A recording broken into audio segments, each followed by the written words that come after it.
currently airing. Arifureta from Commonplace, the best pro tag in the goddamn isekai game, is back. Now look, I know I said that, and that's me saying a lot of concern. I got Rimuru on the wall. And we got Ainz over here on the wall too. I'm not saying, when I say he's the best, I'm just saying his character, how he operates, is one that I enjoy the most. Like like he's showing, what I like about him is he get his power and he's not gonna let nobody tell him what to do with it. If what he want to do with it isn't in line with everybody else, it's like, y'all either ride with me or go away, cause I don't owe y'all anything. I really don't owe y'all anything. So if you don't like what I'm gonna get into, now's the time to go. Cause I'm telling you, on these parts, we killing people, we eating niggas, and we handling business. Whether you like it or not. By business, I mean the way he be all up in these shawties. If you're not watching, if you're just listening on Spotify, you have to go see it for yourself on YouTube. The bunny people are looking crazy though. Those bunny people are like, huh, huh. And I knew it. I knew immediately. I was like, oh no, I know exactly who this is. And I remember that whole bunny arc where they was out there just like, we can't do anything. He's like, what do you mean you can't do nothing? Get up, Shay, get your people. Tell me you're about to go to work. And yeah, unfortunately, he whipped them into shape, but like at what cost? Now they're an absolute threat. So it worked out in our favor. That's why, you see, the good you do in the world tends to come back to you in one way or another. I was very annoyed at the Koki dude, the dude in the all gold armor, bro. He's a complete opposite of Hajime. He's a complete opposite of Hajime in every single way, bro. He's one of those people who's like, I want to save the world, but doesn't know like where to start. Whereas Hajime is the type, he's like, I want to save my world, meaning the people around me that I care about, and there's something deeply about that I respect. That's my dog, bro. Hajime, I'll never let nobody say nothing bad about Hajime, man. I'll never let nobody say about him. Anyways, on to the next show of Just a Tip. We're getting into Bleach, the 1,000-year bomba clock war, as Lee would call it. It's Aizen, bro. Aizen. I'm not gonna hold you. This episode is actually packed. I love the 3-tier storytelling that they're currently doing. We got the Aizen trek where head captain Shunsui pulls up to Aizen and he's like, hey man, we gotta have a talk. And Aizen's like, talk you say? And he's like, you shouldn't be able to use your mouth. He's like, try me. He's like, what? And he's just flexing. Aizen's just flexing, bro. He's like, you're not gonna use the other 3 keys? And then, Shunsui's a slick ass mouth. He's like, might as well. What?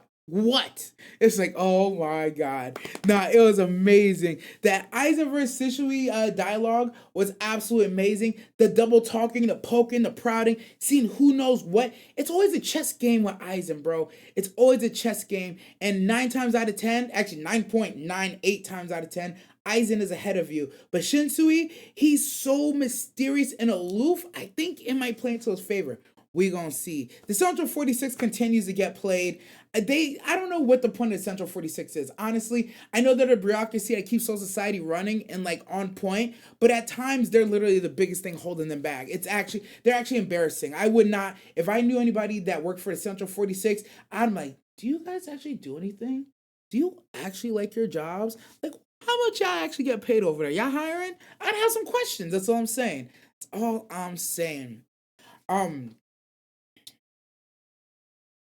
The kid's idea was good, but like, it's Aizen, bro. The Almighty, with Captain Ukitaki, bro. I made fun of him for 390 something episodes. I'm like, how you the only sick nigga in heaven, right? Nobody said anything. Come full circle around. My man was sick for a reason. Go figure. That's what I'm talking about. Kubo is the GOAT, bro. He made everything matter. Every little thing that you don't think might matter in the lore, it matters, bro. And that's why I love Bleach. There's no wasted space. I used to think Bleach had wasted space. It's like, what are you doing with the story? But even the bad arc, bound arc, it had something to build off of. So for that reason, yeah, you already know Bleach is my thing. Yo, the Mimi Hagi not being seen by freaking Almighty, what's his name? Yabawa is absolutely insane. But this is further of the chess game that I was talking about last time we talked about Bleach.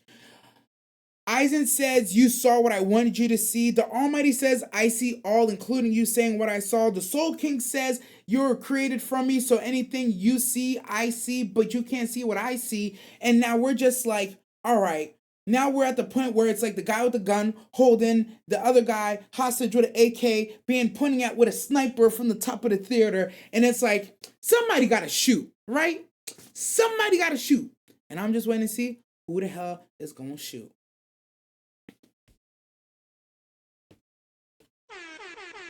Next, we're moving into Danmachi. I ain't gonna hold you. Right now, Danmachi is very much world building. It's a very no, I shouldn't say happy go lucky, because nothing in Danmachi is as happy go lucky as it ever seems, which is why I love it. It has this sweet overtone where you're like, oh my god, this is so cute, this is amazing. Look at the shotties, look at the ass, look at the bras, look at the babies, bodies, word. Baddies. I was trying to say baddies. I meant to say baddies and I said babies. I'm like, bitch, what the fuck is up with you? Anyways.